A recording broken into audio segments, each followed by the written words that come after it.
إن هذا القرآن يهدي للتي هي أقوم ويبشر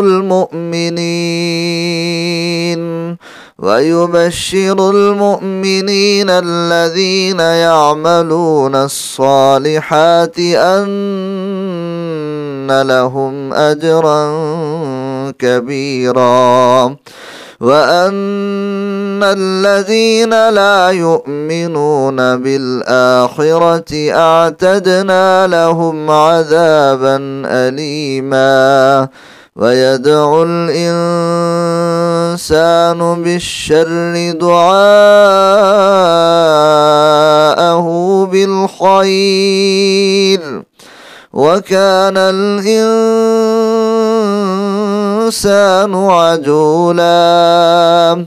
وجعلنا الليل والنهار آيتين فمحونا آية الليل وجعلنا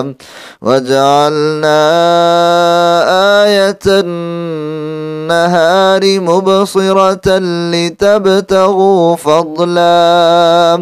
فضلا من ربكم ولتعلموا عدد السنين والحساب وكل شيء فصلناه تفصيلا وكل إنسان ألزمناه طائره في عنقه ونخرج له يوم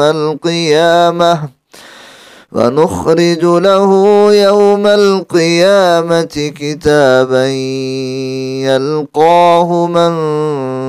منشورا اقرأ كتابك كفى بنفسك اليوم عليك حسيبا.